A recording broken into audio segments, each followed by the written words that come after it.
कि योग में स्थित होकर के वो जो भी कर्म करेगा उसका उस पर लेप नहीं होगा, वो उसका कर्ता है ही नहीं। 16,108 विवाह मेरे द्वारा हुआ, लेकिन वह विवाह ना तो मेरे शौक के लिए हुआ, ना काम भोग के लिए हुआ, ना ही मेरी कोई इच्छा है, ना मैं उसमें आसक्त हूं। अनासक्त जग में रहो भाई, दमन करो इंद्रन दुखदाई। गुरु महाराज कहते हैं कि संसार में जो भी हम कर्म करें अनासक्त होकर के, और दुर्वासा ऋषि वह भी योग में स्थित होकर के कर्म करता है, खाता है, पीता है। उनसे जो कुछ भी होगा उसके कर्म का उस पर लेप नहीं होगा। रामकृष्ण परमहंस जी महाराज कहते थे कि आपको कटहल का सब्जी खाना हो तो हाथ में पहले तेल लगा लीजिए, तब कटहल काटिए। तो कटहल काटे लेकिन हाथ में लट्ठा नहीं लगा। ये बात है ना, कटहल तो आपने काटे, हाथ से उसको बनाए, लेकिन हाथ में उसका थोड़ा भी चिपचिपा लट्ठा नहीं लगा। कर्म किए लेकिन हाथ में उसका कोई दाग नहीं लगा, तो उसके लिए पहले तेल लगा लीजिए। अथवा आपने कटहल काट ही लिया है, हाथ में चिपचिपा लट्ठा लग ही लगा है, हाथ घिना ही गया है, ऊपर से तेल लगा लीजिए। या तो पहले तेल लगा के कटहल काटेंगे तो उसका लट्ठा नहीं लगेगा, अथवा आपने काट ही लिया है तो हाथ में तेल लगा लीजिए, धीरे धीरे वो साफ हो जाए। तो उसी तरह परमात्मा की भक्ति से हृदय को तर करके जब हम संसार के काम में लगते हैं तो उसका लेप नहीं लगता है। अथवा जीवन में हमने बहुत तरह के दुष्कर्म कर्म करता बन ही गए हैं, तो ऊपर से आप भजन करें, भजन करते करते वो सारा दाग धब्बा मिटेगा और स्वच्छ हो जाएगा। इसीलिए जीवन में जरूरी है हम महापुरुषों के मार्गों को पकड़ें, महापुरुषों ने जो रास्ता दिया है उस पर चलने का प्रयास करें। पायो जी मैंने राम रतन धन पायो, पायो जी मैंने राम रतन धन पायो, पायो जी मैंने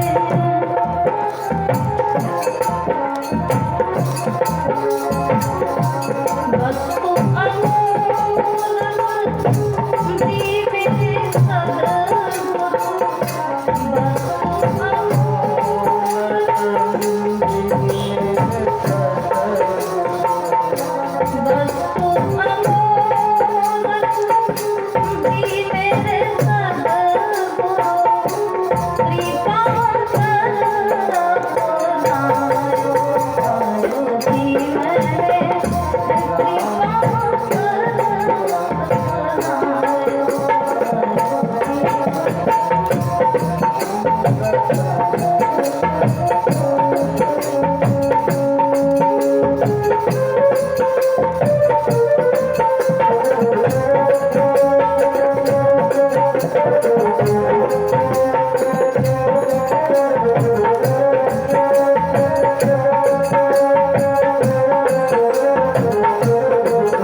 बोले सदगुरुदेव भगवान की। इसलिए जीवन में भक्ति शक्ति होनी चाहिए। इसी के बल से हम संसार सागर पार कर सकते हैं।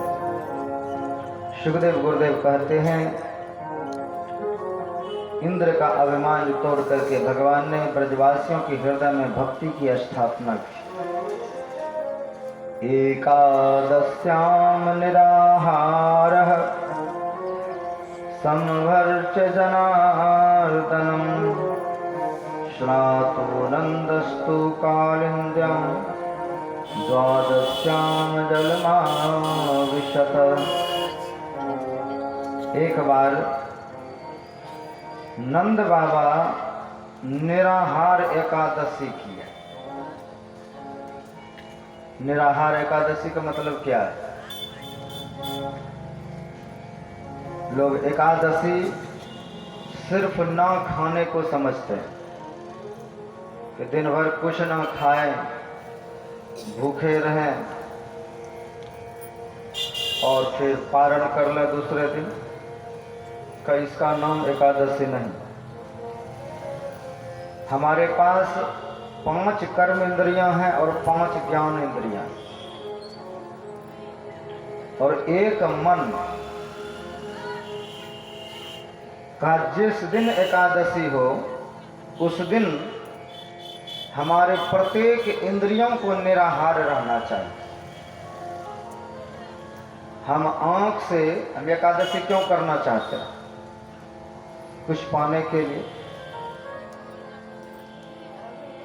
का, जिससे हम जो कुछ पाना चाहते हैं, हमारे जो इष्ट देव हैं, हम आंखों को भूखा रखें। आंख मेरा वही खाएगा जो इसको खाना चाहिए। तो आंख से हम दिन भर इष्ट का दर्शन करें यानी ध्यान करें, कान से सत्संग भजन इत्यादि सुने, मुख से गुणानुवाद कीर्तन इत्यादि करें और पैर से इधर उधर ना जाकर के चुपचाप बैठ के ध्यान करें। सिर्फ मुंह से नहीं खाए और दिन भर कुछ से कुछ बोलते रहे, कुछ से कुछ देखते रहे, तो वो एकादशी नहीं। निराहार का मतलब क्या? कुछ भी आहार नहीं देना। तो आहार सिर्फ हम मुंह से नहीं लेते, मुंह से सिर्फ आहार नहीं लेते हैं, इन इंद्रियों के द्वारा हम आंख कान से भी आहार लेते हैं। तो मुंह से अन्न का आहार लेते हैं, आंख से रूप का आहार लेते हैं, कान से शब्द का आहार लेते हैं, हाथ से स्पर्श का आहार लेते हैं। का इतना निराहार हो जाए हम पांचों विषयों को परमात्मा की ओर मोड़ दें और बिल्कुल 11 जो इंद्रियां हैं सब भूखे रहे निराहार।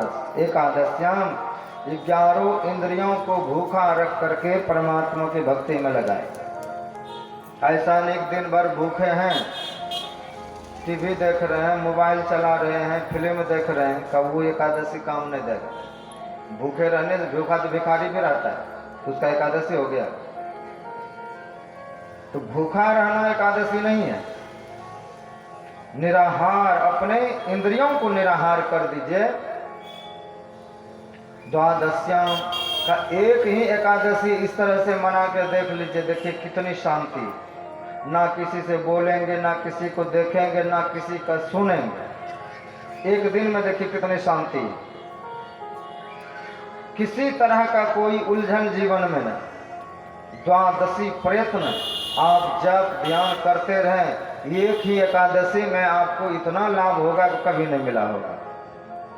तो भूखे रहना सिर्फ एकादशी नहीं है। हम इन 11 इंद्रियों को भूखी रख करके अपने आप को ध्यान में लगाएं, भजन में लगाएं। तो कहा ये नंद बाबा भगवान कृष्ण के जो पिताश्री, उसने एकादशी की और द्वादशी हो रहा है यह जान करके 12 बजे रात्र में ही यमुना में प्रवेश कर गया स्नान करने के। तो यमुना में जब प्रवेश किया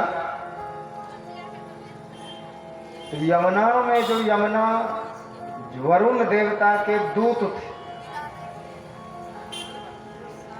वरुण देवता के दूत नंद बाबा को जल के मार्ग से घसीट करके वरुण लोक लेके चले गए, क्योंकि वह 12 बजे समय स्नान का नहीं।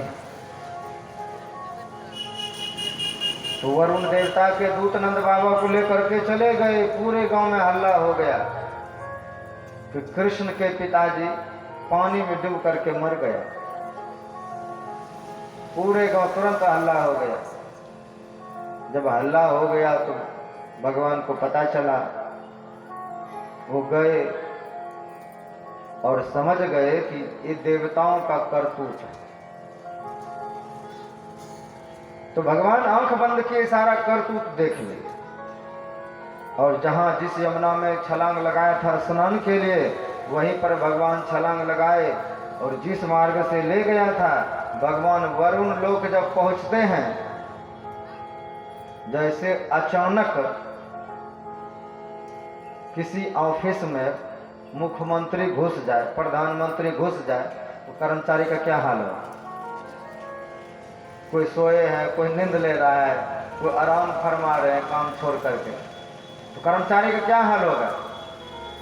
तो वरुण देवता हड़बड़ाए कि भगवान कहाँ से आ गया।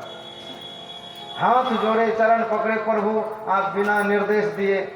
कहा क्या मैं यहाँ नहीं आ सकता हूँ? कहा प्रभु सब कुछ आपका है, आप कभी भी आ सकते हैं, लेकिन पता होता तो आपके स्वागत के लिए कुछ करता।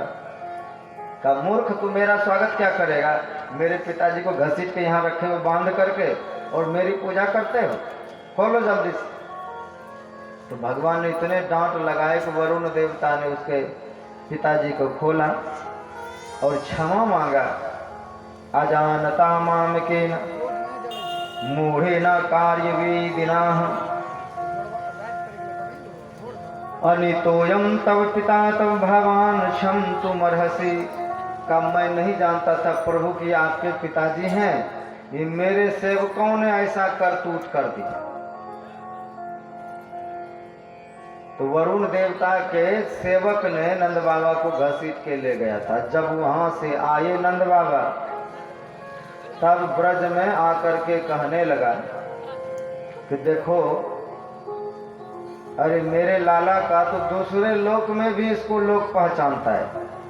वहाँ वरुण देवता, बड़े बड़े देवी देवता लाला से क्षमा मांग रहा था। बहुत दिव्य लोक था। तो नंद बाबा ने जब गांव वासियों को, भगवान के सखा को जब ये सब सुनाया कि मैं उस लोक में गया, वहां भी इसको लोग जानते हैं, तो पूछा, कन्हैया तुम्हारे पिताजी ने किस लोक को देख करके आया है? और सभी तुमको भगवान कहते हैं, मुझे भी वह लोक दिखा दो कैसा है, मैं भी देखना चाहता हूं। तो कोई बात नहीं, अगर देखना चाहते हो तो जाओ देख करके आओ। और भगवान करुणा करके अपने गोप सखाओं को एक कुंड में कहा कि यहाँ पर छलांग लगाओ, और छलांग लगाए भगवान अपने योग माया के द्वारा उस दिव्य धाम में ले गया। अब दिव्य धाम में जब ले गया तो वहां देखते हैं कि भगवान शांताकारं भुजगशयनं पद्मनाभं सुरेशं, शेष सैया पर भगवान सोए हुए हैं, चतुर्भुज में है, और चतुर्मुख ब्रह्मा आके प्रणाम करते हैं, 8 मुख वाले ब्रह्मा आके प्रणाम करते हैं, अनंत लोकों के ब्रह्मा, अनंत लोकों के शिव, अनंत लोकों के देवियां देवता सब भगवान के दर्शन के लिए आते हैं। लेकिन इस गोप बालकों को कोई घुसने भी नहीं दे रहा है वहां पर, और घुसने की जब चेष्टा करते हैं तो कोई इनकी भाषा को नहीं ना समझते हैं, ना ये उनकी भाषा को समझ पा रहे हैं। तब मन ही मन प्रार्थना किया कि हे गोविंद, हमको वृंदावन ही ले चलो। यहाँ तुम कितने दुर्लभ हो कि 4 मुख वाले, 8 मुख वाले, 20 मुख वाले ब्रह्मा तुमको प्रणाम करते हैं लाइन में लग करके, लेकिन मेरे लोक में तुम कितने सुलभ हो। जब मर्जी तब तुम्हारे साथ हम कबड्डी खेल लेते हैं, जब मर्जी होता है तुमको गाली गलौज देते हैं, जब मर्जी होता है तुमको घोड़ा बना के चढ़ लेते हैं, क्योंकि भगवान तो प्रेम पाने आए हैं।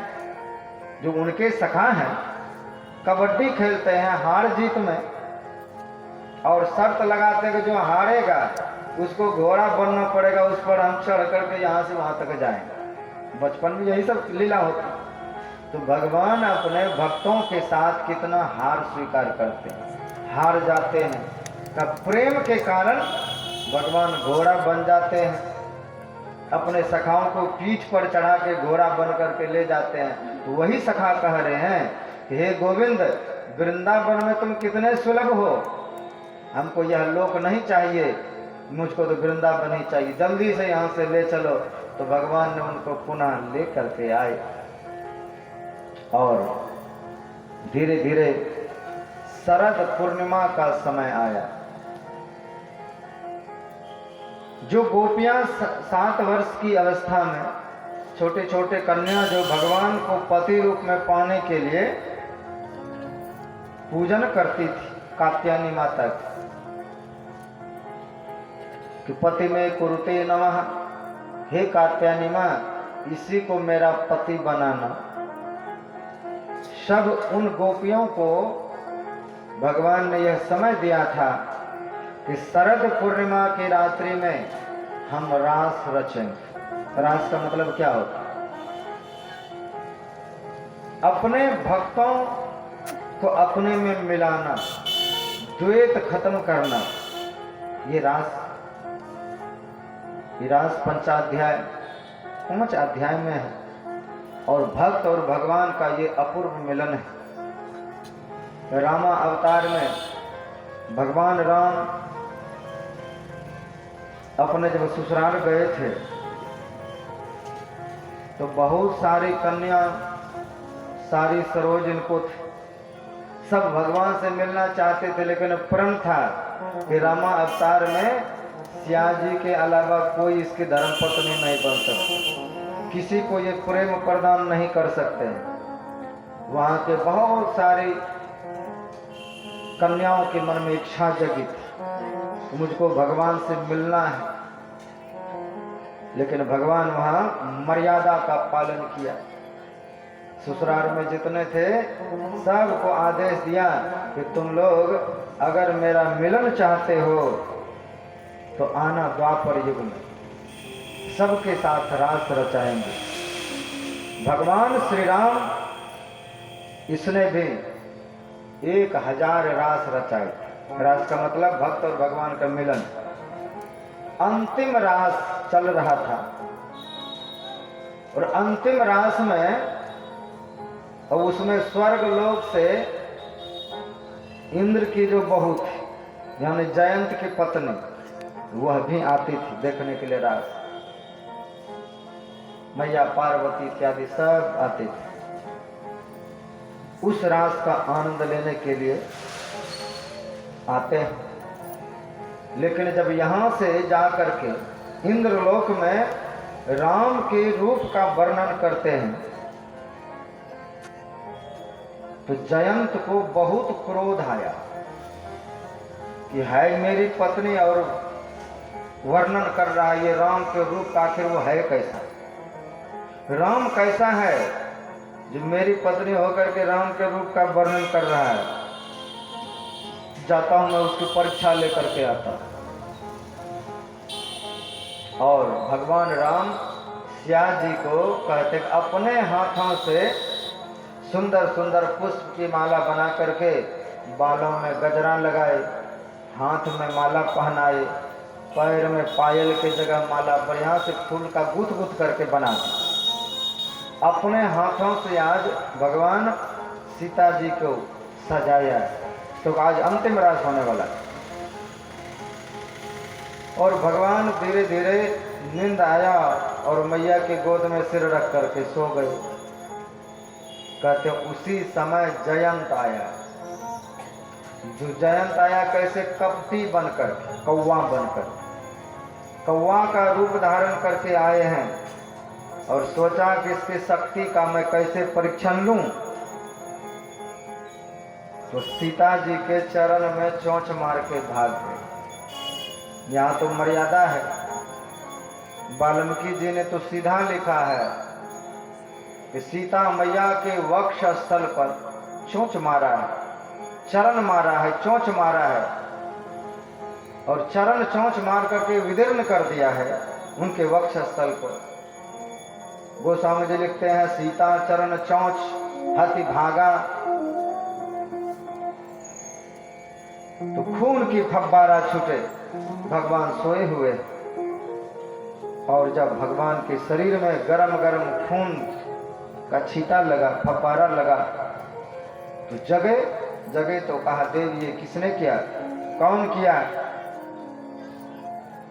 तो मां में कितनी करुणा है, नहीं बताया कि जीव है, गलती कर दिया, छोड़ दीजिए। कहा अगर मेरे शरीर में चोंच मार करके भागता तो मैं तो छोड़ देता, लेकिन मेरे प्यारे को किसी ने चोंच मारा है, मेरे भक्तों को चोंच मारा है, तो कहा वो राम के अग्नि से वो जलेगा। राम से विरोध करेंगे तो कोई बात नहीं, राम के भक्तों से जब विरोध करेंगे तब राम को बहुत बुरा लगता है। राम रोष पावक सो जरई, तुरंत भगवान वहीं पर सीख का धनुष बनाया, उसी पर ब्रह्मास्त्र संधान करके उस पर बाण चला दिया। बाण जब चला दिया तब बाण उसके पीछे जब पड़ा तो कौवा वो भागा, कितना भागेगा, सीधे भाग करके अपने बाप के पास गए। पिताजी बचाइए। का क्या हुआ? का देखिए ना, मैं अपनी पत्नी के कहने पर राम जी परीक्षा लेने गया था, उसने तीर चला दिया, अब ये हमको मार डालेगा। तो इंद्र को पहले से पता है कि राम से दुश्मनी हम नहीं ले सकते,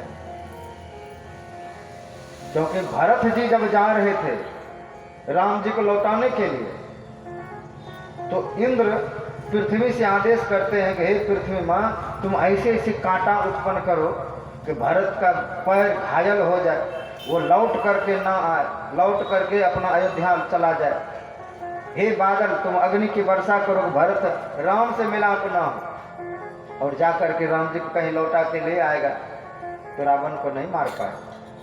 तो बृहस्पति ने डांटा कि मोर, तुम राम से दुश्मनी लेना चाहते हो, जो स्वयं मायाधारी हैं और मायाधारी को अपना माया दिखाना चाहते हो, सावधान नहीं तुम नष्ट हो जाओगे। तो उसी दिन समझ लिए थे गुरुजी ने मना किया है, आज बेटा वो पाप करके आया है, तो मारने के लिए दौड़ा इंद्र, तो भागो तुम यहाँ से।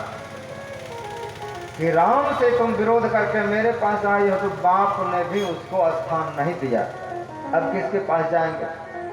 दौड़े कैलाश पर्वत, स्वर्ग से सीधे कैलाश पर्वत। तो प्रभु हे महादेव मेरी रक्षा कीजिए। तो महादेव त्रिशूल लेके दौड़े कि राम से विरोध करके मेरी कृपा चाहते हो, भागो यहाँ से। तो भगवान शिव ने भी भगा दिया। फिर सोचा अंतिम में जब ब्रह्मा जी बचे हैं, ब्रह्मा जी के पास गए, प्रभु बचा लीजिए। तो ब्रह्मा जी भी आंख बंद कर लिए, यहाँ से जल्दी जान बचा के भागो। तो ब्रह्मा ने भी उसको शरण नहीं दिया। अब भागे जा रहे आकाश में, रक्षा करो, त्राहिमाम त्राहिमाम त्राहिमाम। तो दुनिया में जब कोई बचाने वाला नहीं मिला, तो नारद देखा विकल जयंता, लागी दया को मन चित संता। नारद जी ने देखा कि इंद्र का बेटा चिल्लाती जा रहे बचाओ बचाओ, क्या हो गया। तो दया लगा उसको, और दया लगा तो जाते जयंत के पास, क्या हुआ जयंत। कहे गुरुदेव मेरा प्राण बचा लीजिए, ये देखिए मेरे पीछे तीर लगा हुआ है राम का बाण मेरे पीछे लगा हुआ, ये मार डालेगा। कहा जयंत अगर मारना होता ना, तुमको एक कदम भी आगे नहीं बढ़ने देता, तुमको मार नहीं रहा है।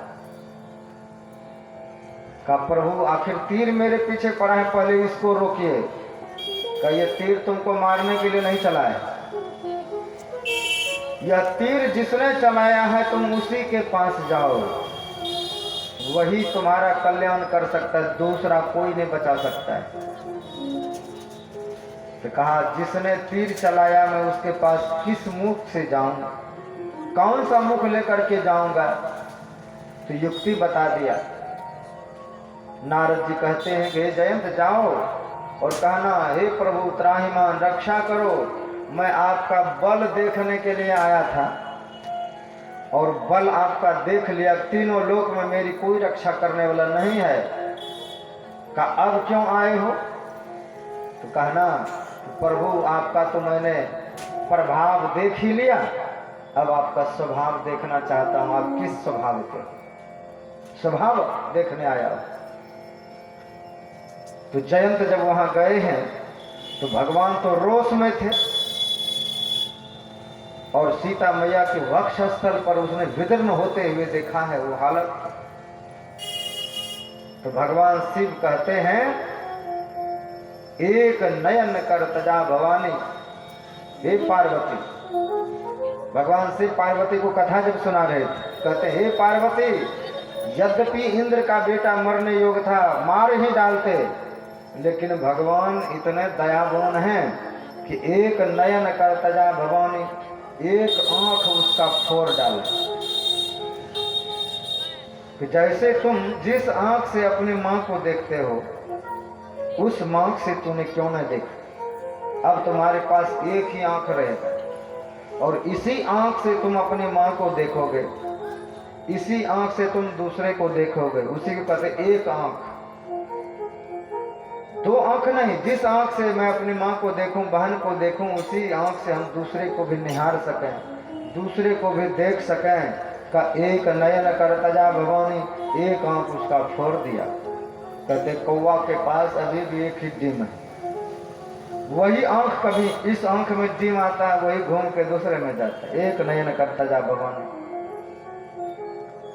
तो भगवान ने सोचा कि अंतिम रास में विघ्न पड़ा, इसलिए अब हम अंतिम रास दूसरे अवतार में पूर्ण करेंगे।